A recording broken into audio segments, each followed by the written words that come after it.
Nuestro tercer conferencista en el cronograma del día es el doctor Ricardo Ernesto Torres Castro. El doctor Torres es licenciado en Filosofía y Teología de la Universidad Santo Tomás, magíster en Administración de la Universidad Pontificia Bolivariana de Medellín y candidato a doctor en Administración de la Universidad de Medellín. Ha sido columnista de diferentes periódicos, decano y rector de la Universidad Santo Tomás de Medellín, miembro de diferentes juntas directivas y actualmente asesor de la Dirección General del Centro Nacional de Memoria Histórica. Recibimos al doctor Ricardo Ernesto Torres con su conferencia ¿Por qué la memoria histórica es importante para la construcción de la paz de un país?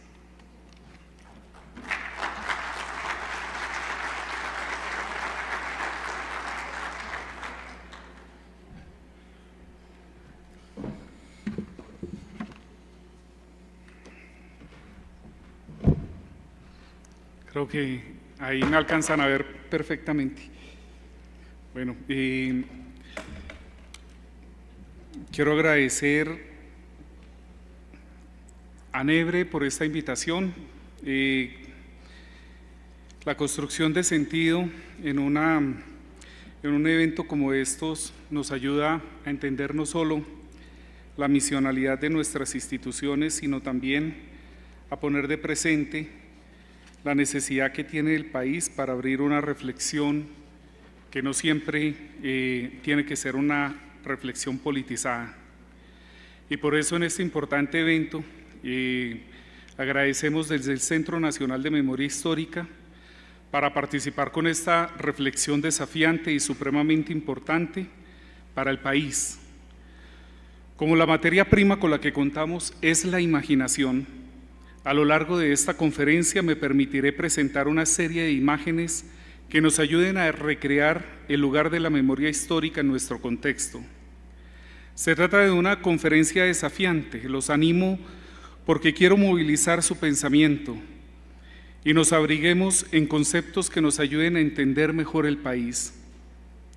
Tanta falta nos hace trabajar conceptos para enriquecer nuestro debate, muchas veces agotado por las emociones, por las discusiones agresivas a las que nos tienen acostumbrados. Trabajamos conceptos para que nuestra memoria dé sentido a la verdad. Si no tuviéramos memoria, no habría tampoco verdad. Las víctimas en Colombia saben cuán necesaria es la memoria para que brote la verdad. Cuando uno camina al territorio, esta palabra es tan audaz y desafiante, se escucha eso que algunos han llamado la Colombia profunda, sus relatos, sus lenguajes, sus modos de expresión. En cada lugar hay un reclamo por la memoria. ¿Por qué nos pasó esto? ¿Qué derecho tenían ellos de entrar al pueblo? ¿Quién dio la orden? Adorno decía, refiriéndose a las víctimas y a su anhelo de verdad, nuestro recuerdo es la única ayuda que les ha quedado. La razón fundamental que tiene una sociedad para garantizar que el horror vivido no se vuelva a repetir tiene que ver con el deber de memoria de un Estado y el derecho al olvido que también tienen sus ciudadanos.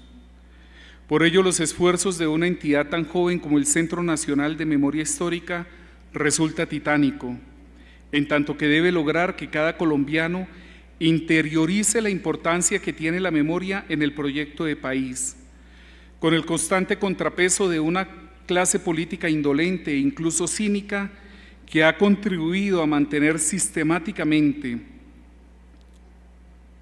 y de manera múltiple los dolorosos memoricidios que agudizan las heridas de una sociedad profundamente politizada, polarizada, pero que no renuncia a su anhelo de paz. Hay que recordar esa bella expresión latina, recordis, que significa volver a pasar por el corazón, no dejar que los hechos queden en el olvido, y no simplemente porque, como suele decir, citando a Santayana, el que olvida su propia historia está condenado a repetirla, sino porque el volver a pasar por el corazón los acontecimientos de dolor nos confronta con la propia sanación, con la comprensión amplia y suficiente de que eso que nos pasó a nadie más le puede volver a suceder, pero además con la posibilidad de acudir al derecho a olvidar que le asiste a las víctimas, con el viaje de traer ese pasado para reducir la historia, para reconducirla. Finalmente, se trata de restaurar política y socialmente comunidades agobiadas y profundamente dolidas por la guerra, sus impactos y su negación. Queridos amigos que comparten conmigo en esta sala, cada que un colombiano se pone frente a otro para ofrecer una perspectiva desde el lugar de las víctimas del conflicto armado, lo hace desde el legítimo reclamo de justicia, siendo la primera forma de justicia que se revele la verdad y toda la verdad. Olvidar puede ser más fácil. De hecho lo ha sido, y en ocasiones de ese olvido los perpetuadores se fían. Hitler le decía a sus generales para estimularlos a la solución final: después de todo, ¿quién se acuerda del exterminio de los armenios? El mundo solo cree en el éxito. En este importante evento, donde se pone en reflexión la relación prácticamente triádica entre el sujeto, la banca y la paz como fin último, esta nos debe llevar necesariamente al terreno de lo ético, como ese lugar desde el cual podrían conjugarse de manera idónea para responder a los estándares de justicia. Pero antes quisiera hacer una aclaración frente a lo que considero el horizonte ético. Antes de la Segunda Guerra Mundial, la filosofía y la política consideraron que el lugar de la ética en la sociedad era la dignidad humana. Bajo el concepto de dignidad humana giró todo el periodo político y académico de las ciencias sociales desde el siglo XVII. Sin embargo, con el exterminio del pueblo judío por cuenta del nazismo, allí donde el ser humano fue capaz de lo impensable, el horror al límite, el lugar de la ética cambió. Desde ese momento el horizonte ético es el otro, y en ocasiones a ese otro también le llamamos víctimas.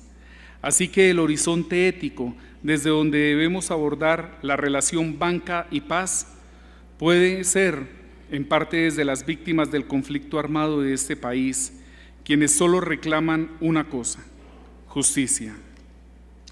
Ahora bien, para hablar de justicia debe ser ineludible la revisión y el análisis del contexto. No es lo mismo la idea de justicia para un chino que para un indio o para un congolés o para un colombiano.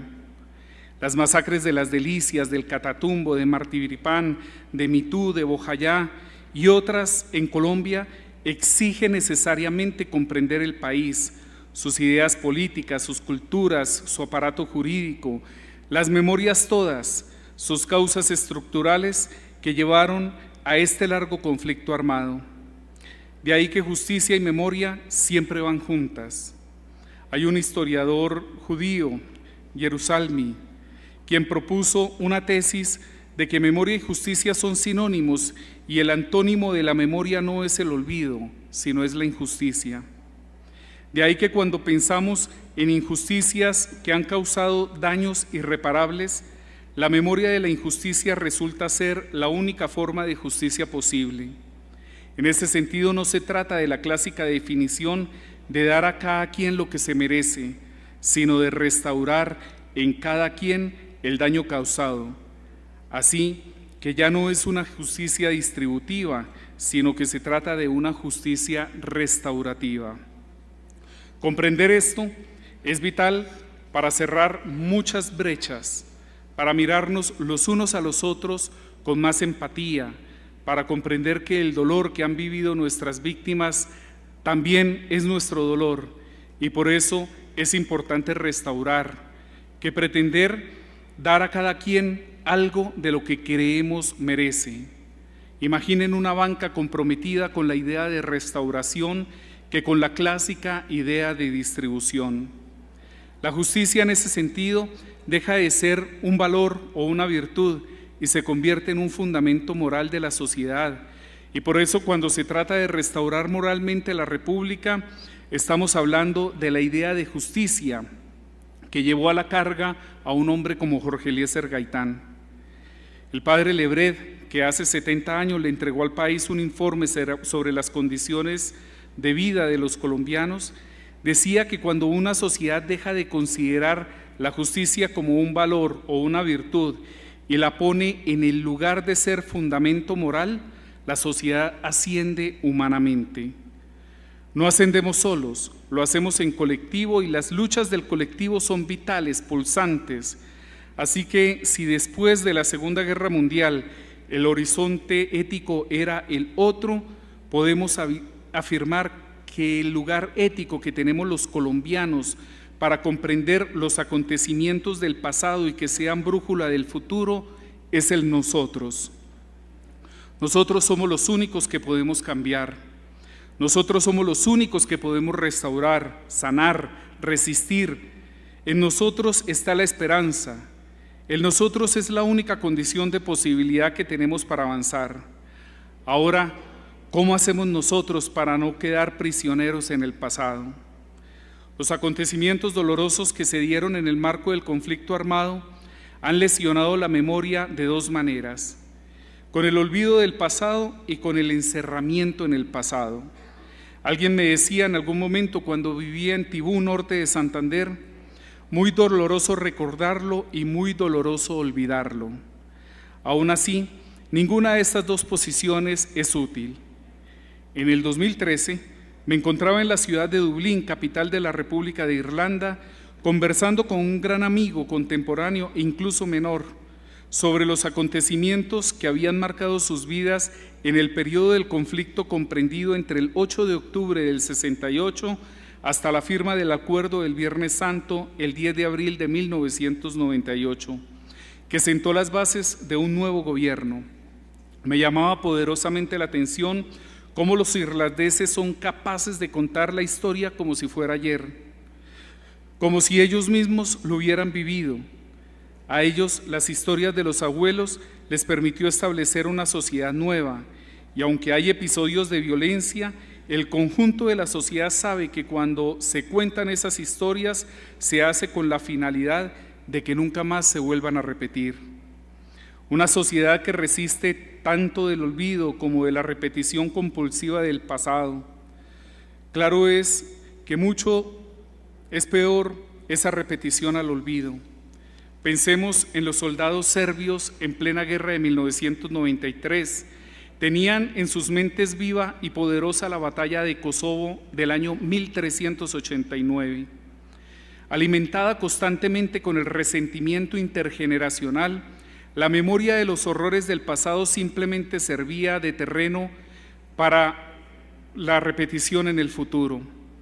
Por eso es bella la misionalidad del Centro Nacional de Memoria Histórica, porque recogiendo el dolor de nuestro pueblo, facilita su transformación para encarnar y encarar la vida. Dolor que se recoge en el llanto de las cantadoras del Pacífico, en el tejido de nuestras mujeres indígenas, en los retazos de las juntanzas de Río Sucio, en el relato de los abuelos, en las artesanías que resilientes hacen aquellas víctimas de minas antipersona, en el canto, en el cultivo de los campesinos, los bailes de resistencia, el navegar de nuestros ríos usados como fosas comunes, en la montaña sagrada de la Sierra Nevada de Santa Marta, en el mambeo de sus guardianes, en la historia de ese niño olvidado y fugado por una historia que dejó heridas, ese niño que empuñó un arma obligado a estar en la guerra, ese niño que mató a muchos otros y que hoy es un abuelo, ese niño que abortó la historia porque nunca la consideró suya. Solo ahí entendemos la profundidad que tiene el deber de memoria del Estado y el derecho de los ciudadanos a olvidar. Hay que aprender a recordar, así como también hay que aprender a olvidar, sin que ese olvido nos lleve a repetir en el futuro los dolores del pasado.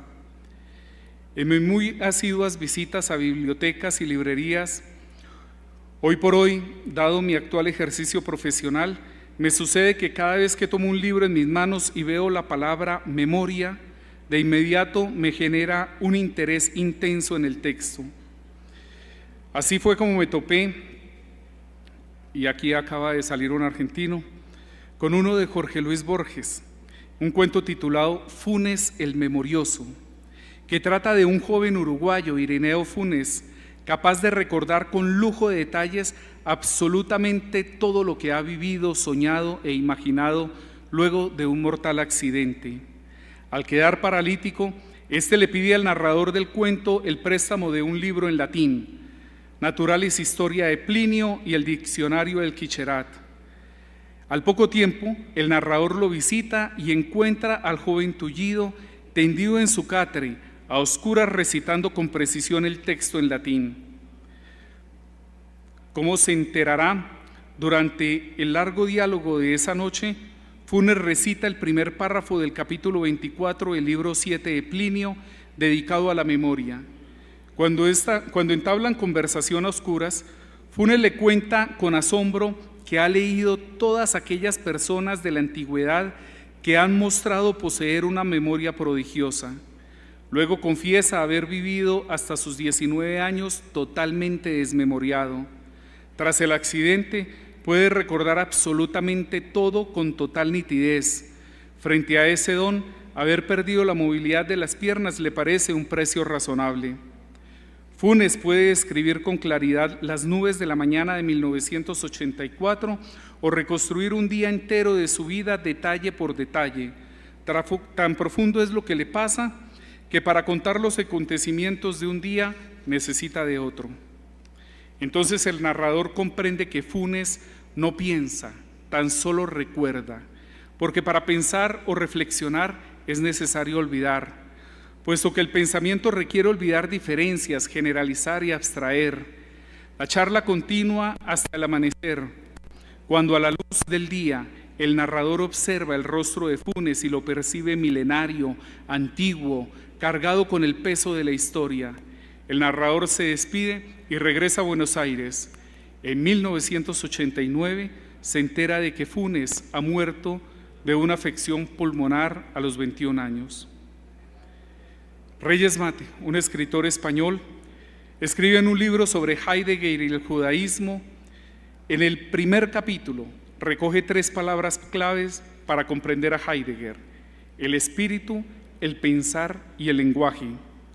Frente al pensar considera que esta es la actividad propia del hombre adulto, por lo que pensar es un asunto inclusive del recuerdo al que recurrimos para discernir el presente. Todo ese proceso de recordar y olvidar se puede resumir en una sola palabra: interpretación. Las comisiones de la verdad, inclusive la colombiana, como la Justicia Especial para la Paz, cuando trabajan el asunto de la reparación y otros factores comunitarios, buscan facilitar una interpretación que sea real y objetiva, pero al mismo tiempo liberadora, que pueda ayudar a las víctimas a dejar de sentirse víctimas y le pueda ayudar a los victimarios a aportar en un futuro diferente. Cuando las Madres de la Candelaria visitaron a los desmovilizados del Bloque Central Bolívar en la cárcel de Itagüí, estas mujeres, en un proceso personal y comunitario de reconciliación, se desprendieron de su dolor, se despojaron de la rabia, los abrazaron a aquellos que les habían arrebatado a sus seres queridos. ¿Cómo explicar ese gesto desde la perspectiva jurídica, política y económica? Para Reyes Mate, la diferencia entre la historia y la memoria radica en que historia se dedica a estudiar los hechos del pasado, mientras que la memoria es la lectura moral del pasado.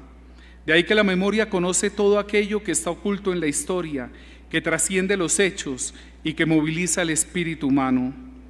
En los campos de exterminio, a algunos judíos se les impuso, en el marco de la mayor crueldad posible, el encargo de realizar actividades dirigidas muy operativas a asesinar a sus compatriotas, como mantener el funcionamiento de las cámaras de gas, accionar los hornos crematorios, entre otras.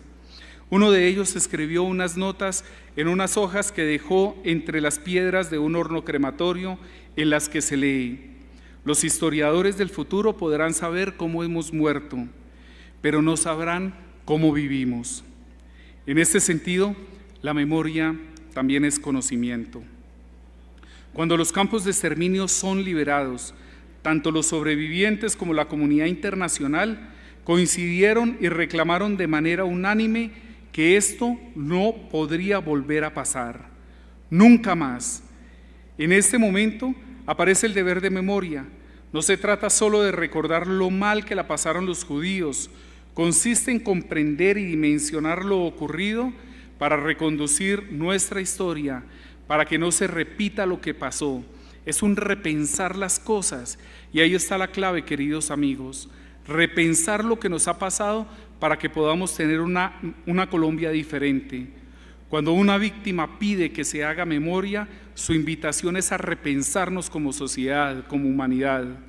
Y el valor de la memoria para nuestras generaciones es muy importante, pero para las más jóvenes lo será mucho más.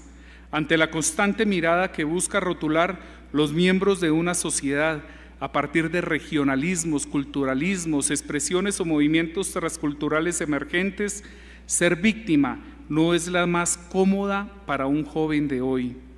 Los hijos de los desplazados, asesinados, torturados, etc., buscan entender su propia situación como parte de un proceso colectivo que evite la estigmatización y reafirme su identidad.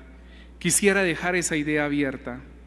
Para evitar la repetición de la violencia que ellos o sus familiares sufrieron, la memoria colectiva busca en los monumentos, memoriales, conmemoraciones, museos, archivos, reparar una sociedad del daño y los impactos del conflicto armado interno y darle a los ciudadanos la más inmensa posibilidad de ser brújulas del futuro.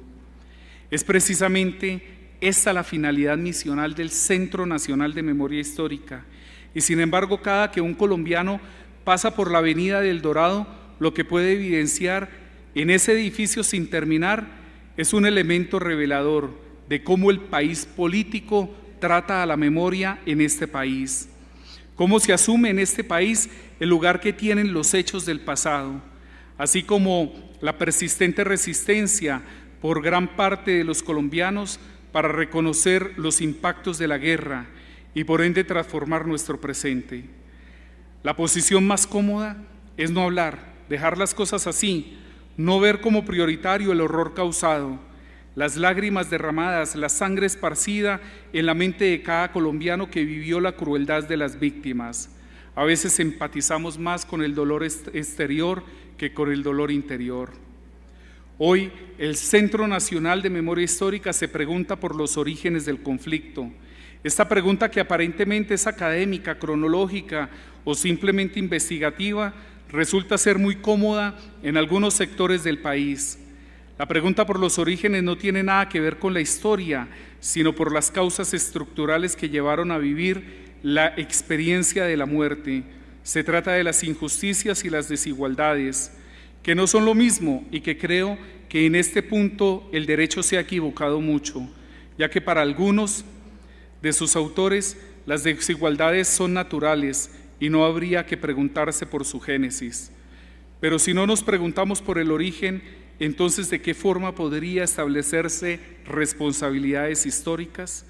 Lo cierto es que las desigualdades no tienen historia, tienen memoria, y en este sentido hay que asumirlas con sentido de responsabilidad. Sin memoria no hay injusticias. Sin memoria es como la injusticia no hubiera existido.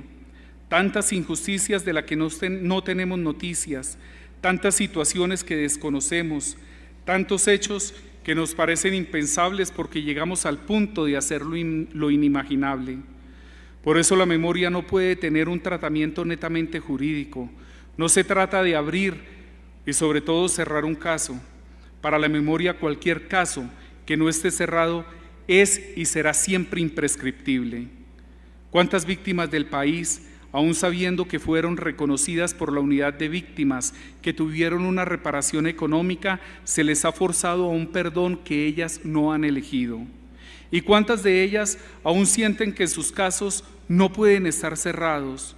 ¿Cuántas sobreviviendo al dolor de la impunidad?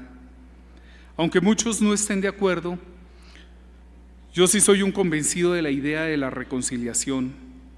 No es un asunto religioso, pero sí de un alto sentido espiritual. Hace un tiempo, en una de las culturas milenarias de la Sierra Nevada de Santa Marta, un mamóroaco inició un encuentro entre indígenas. el cual tuve la oportunidad de presenciar, cuyo asunto era revisar la situación de un hombre que estaba siendo sindicado por robo. El mamo, lleno de serenidad, le pidió al acusado que expusiera los motivos que lo llevaron a cometer el robo, más cuando éste fue captado en flagrancia. ¿Cuál fue mi sorpresa al escuchar? No quería afectar a nadie, solo recordé que él, es decir, a quien robó, había olvidado una deuda a mi padre fallecido. Yo sentí que más que un robo era un ajuste de cuentas. Luego de su explicación, el mamo se acercó al demandante no buscando su perdón, pero sí procurando que como agravio estimara el valor de aquello que le fue hurtado, procurando adicionalmente que pagada la deuda se desarrollara una conversación entre las partes para entender lo sucedido, no para buscar el perdón, sino para comprender por qué robar, por qué se había llegado hasta allá. Es que la reconciliación no es un asunto de borrón y cuenta nueva, es un asunto de pactar, de llegar a acuerdos, de ir siempre sobre lo fundamental para permitir una comprensión del futuro. La memoria, y esto es una intuición de María Gaitán, directora del Centro Nacional de Memoria Histórica, no debe entenderse como un producto terminado, sino como un proceso que incluye la justicia, pero que va más allá de la justicia. Este es el punto fundamental. El objetivo de la memoria es la transformación de nuestra sociedad, como lo es la paz y como lo es también la reconciliación. Creo importante que en Colombia se dé mayor importancia a la restauración que a la reparación, porque si algo hemos verificado es que se puede reparar simbólica o económicamente un hecho victimizante sin que en la víctima haya ocurrido una restauración. El papel de la memoria es restaurar, recomponer, el cantar, el tejer, el pintar, el escribir, el contar las historias nos ayudan a restaurar la vida misma. En 2011, estando en el Catatumbo colombiano, lugar que me hospedó por casi 3 años, en un encuentro con víctimas de la región, Sara, una mujer víctima, decía sobre su dolor lo que pasó. No se trataba de su dolor, que lo que pasó no se trataba de sus padres que murieron, sino de los hijos que vivían. Son más importantes los hijos que tenemos que los padres que tuvimos. Recuerdo en ese tiempo que un día iba hacia la Gabarra, a mitad de camino se hizo imposible seguir por la cantidad de personas que iban caminando en buses, a caballo. Se trataba de la marcha patriótica y la histórica movilización que promovieron hacia Bogotá. Aún recordamos lo que provocó esa movilización en el país. 2 años después fue anunciada la mesa de negociación entre la guerrilla de las FARC y el gobierno nacional. Cuando uno está en territorio ve las cosas de una manera diferente de cómo se ven las zonas urbanas. Los medios de comunicación y los opinadores insistían en afirmar cómo en ese proceso habrá mucha impunidad. Ahora los van a premiar, no nos van a pagar nada. Esa tensión la sigue viviendo el país. Es la misma que existe entre la justicia y la paz, entre otras porque en las narrativas habituales se hace referencia a perseguir la paz, implica pagar un precio muy alto, en tanto que esto supone sacrificar la justicia. ¿A cuánta justicia estamos dispuestos a renunciar por la paz? No se trata de una pregunta retórica, se trata de entender que el lugar de la memoria es el nunca más. Queridos amigos, ya con esto voy concluyendo, porque ya todos tenemos hambre.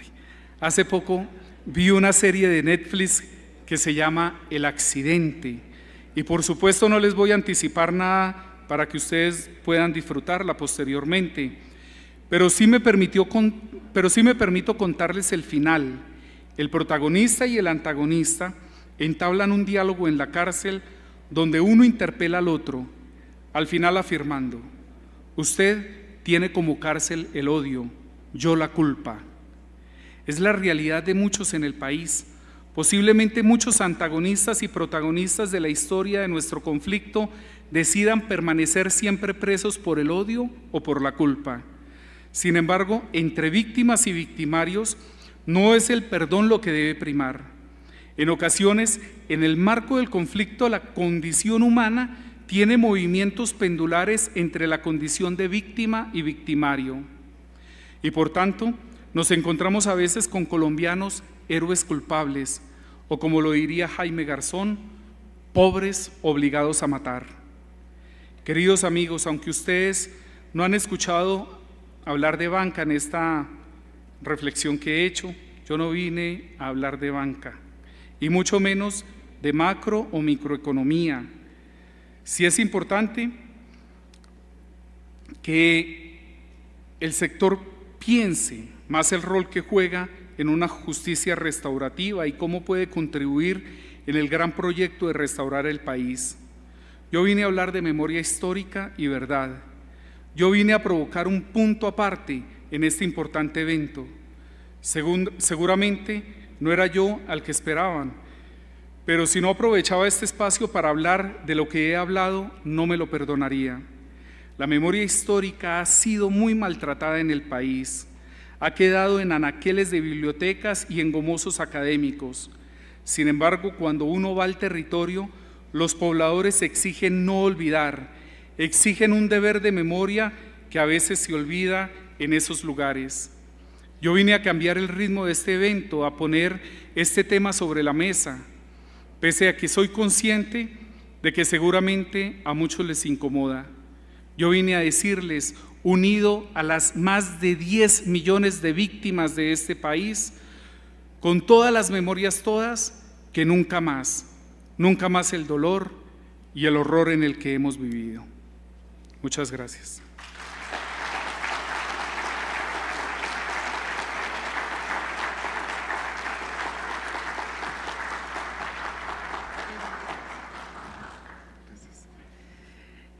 Gracias, doctor Torres. Damos paso al público para que haga sus preguntas. Vamos a hacer solo 2 para podernos ir a almorzar, pero bueno, ya, Juan, por favor.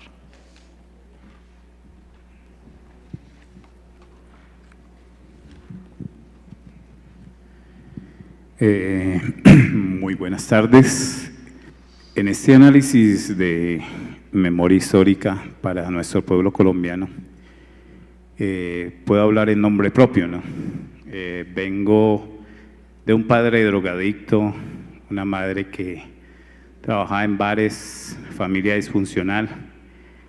Mis amigos, digamos que más del 90% están muertos de la infancia, el otro 5% con el costal al hombro, y dentro de los poquitos que de pronto nos pudimos recuperar he sido yo. A partir de ahí sigo un proceso en donde mi madre tiene familia, un padrastro que le pegaba, y yo intenté asesinarlo a la edad de 13 años.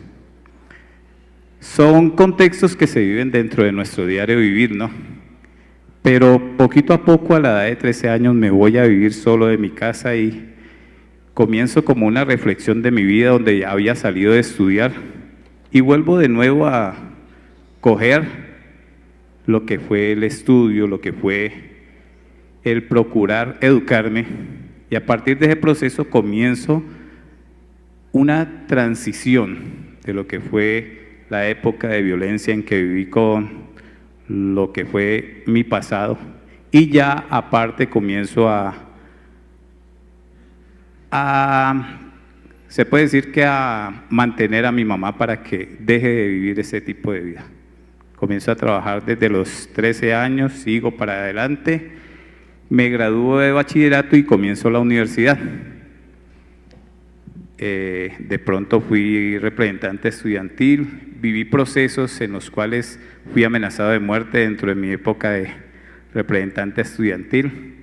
Después hago parte de una asociación de vivienda en la cual los paramilitares recogen esa asociación de vivienda y yo me veo desplazado de esa parte. Mataron a un lechero, bueno, muchos de ellos se tuvieron que venir a quedarse mientras tanto desplazados en el Coliseo Cubierto de la ciudad de Palmira. Pero sin embargo, la reflexión que yo hice en ese contexto fue comenzar a procurar por no repetir eso dentro de mi entorno social. Mis hijos hoy en día, tengo dos que son profesionales. Uno hace parte de la Universidad de los Andes, no es que tenga plata, pero fue el Pilo Paga. Y mi hija, pues sí, en la Universidad Autónoma de Cali. En este contexto me doy cuenta, por ejemplo, el día de ayer, ciertas bandas en la ciudad de Palmira que se han apoderado como de los sitios. El uno fue a matar a otro de la otra banda, pero en ese contexto ha asesinado a un niño de 3 años que no tenía nada que ver en ese proceso de violencia. Entonces, mi pregunta es, ¿qué tanto nosotros nos hemos acostumbrado a la violencia como para aceptarla hoy en día, de que un menor de 3 años haya fallecido y que a nosotros eso ya no nos afecte como sociedad? En un país como España o Francia ocurre un hecho de esos y eso ya es noticia a nivel mundial. Pero en un país como Colombia estamos tan acostumbrados a que la violencia sea el pan de cada día, de que ya se puede decir que no nos afecta y somos indiferentes ante ello. Entonces, ¿qué hemos hecho nosotros como sociedad colombiana para que esa indiferencia cambie? Muchas gracias. Les hago una propuesta. Si quieren, hacemos la otra pregunta, intento englobar para que nos rinda más el tiempo. ¿Les parece?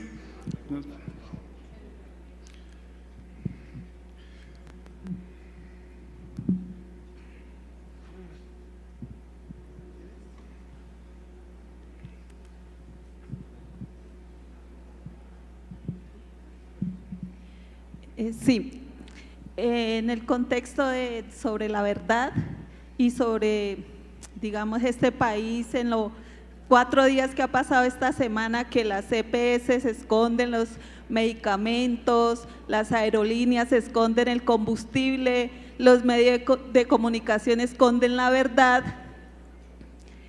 ¿qué consideración le merece que la memoria también sea escondida o no sea traída o públicamente como debe ser? Porque acaba de pasar un argentino donde nos muestra toda su tragedia, pero parece que esa memoria también se embolató porque eligieron a un neofascista de gobernante. Gracias. Bueno, listo, les agradezco. Yo voy a intentar responder como en 4 esquemas. El primero, frente a esa historia que tú nos contabas de lo que fue la infancia, no necesariamente en el marco del conflicto armado, sino por algunas otras causas estructurales, el sujeto perdido en el contexto del conflicto armado es el niño, en el caso colombiano. Ese es el sujeto donde hubo una acción con daño y es el sujeto que se nos ha extraviado en esta historia. Por eso, cuando uno piensa en un enfoque como el de niños, niñas y adolescentes en el contexto de la memoria, uno tendría que ir inclusive a ese niño que hoy es un abuelo, a ese niño que hoy es un papá, que en algún momento haya sido por las condiciones que hayan sido ideológicas o por la simple reclutamiento forzado que se dio en el contexto de la guerra, en el contexto del conflicto, tuvo que empuñar un arma, tuvo que ingresar a un grupo, tuvo que inclusive servir para un instrumento como fue la batería del narcotráfico. Ese niño ha dejado unas huellas de dolor muy profundas en esta sociedad. Y mientras este país no vuelva a ese niño, mientras ese país no vuelva a mirar los problemas y las secuelas que dejó la afectación en ese niño, que aunque hoy sea un abuelo, sea un papá, que aunque hoy sea una persona aparentemente con un esquema de resiliencia, las huellas del conflicto siguen generando traumas en la sociedad. Decías también que después ingresaste a la universidad y entonces allí se dio como un proceso resiliente, pero al mismo tiempo de resistencia. Es que en el marco de las conflictividades sociales, resiliencia y resistencia van siempre de la mano. Resistir de alguna manera es una forma de lucha y es una forma de resiliencia, pero también la resiliencia en sí comporta resistencia. Así que hoy, por ejemplo, nuestros movimientos sociales, los sindicatos resisten, y esas resistencias son maneras de hacer resiliente una sociedad. Sin duda, el gran problema, no solo a nivel urbano con las bandas, sino sobre todo en la ruralidad, es la insuficiencia del Estado por ocupar el territorio. Aún tenemos deficiencias estructurales como Estado para ocupar el territorio. Después de toda la desmovilización de las FARC, lo que hubo fue una ocupación de nuevos actores.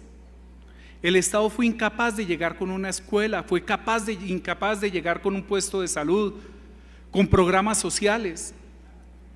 Fue incapaz, además, porque tuvimos un gobierno que su primera expresión, un 7 de agosto, el 7 de agosto, posterior a la posesión del presidente, lo primero que dijo fue: en Colombia no ha habido conflicto armado.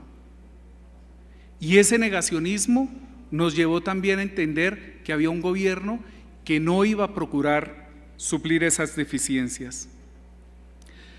Hay una distinción muy importante que en el marco del derecho internacional también habría que hacer. No es lo mismo la guerra, no es lo mismo la violencia, no es lo mismo el conflicto armado. Colombia ha atravesado por 9 guerras civiles. El mismo proceso de liberación dado por Bolívar y nuestros próceres fue un asunto que se vio permeado por la guerra y por una extrema violencia. El país siempre ha vivido inmerso de muchas violencias. Nosotros apenas hablamos de una, la del conflicto armado, pero no hemos hablado de la violencia del hambre, no hemos hablado de la violencia frente a los derechos fundamentales, lo que comentan de las EPS. Ahorita alguien hacía una pregunta sobre pues esos son esquemas de violencia. El patriarcado es un esquema de violencia, la manera como se ha tratado a la mujer en este país es un esquema de violencia, la manera como miramos a nuestras comunidades étnicas pues son formas de violencia. El lenguaje es una manera de violencia que no hemos entendido. Y ahí esos machismos, esos colonialismos y ese patriarcado pues sigue generando nuevos esquemas de violencia. Nosotros no vivimos inmersos en una sola violencia, vivimos en medio de muchas violencias. Pero el conflicto armado tiene un marco temporal. Nosotros creemos, por ejemplo, que el conflicto armado desde el Centro Nacional de Memoria Histórica se da desde 1944 a la fecha. Somos el único país del mundo que hace procesos de memoria histórica en medio del conflicto armado, en medio de las violencias. Y eso es importante también entenderlo, porque no hacemos nosotros memoria simplemente del pasado. Es que en el Cauca en este momento nadie puede entrar.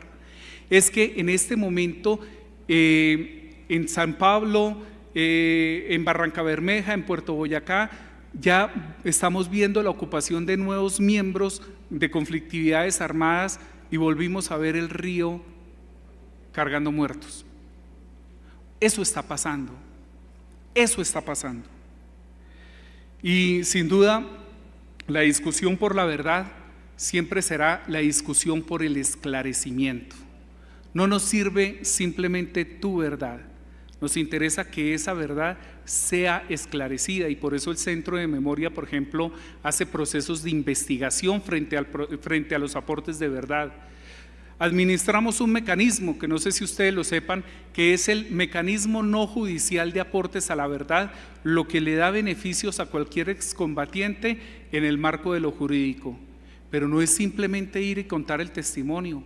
Necesitamos verificar que ese testimonio con las víctimas, con las audiencias de la JEP, con todo el esquema jurídico como lo tengamos, realmente pueda ser esclarecido.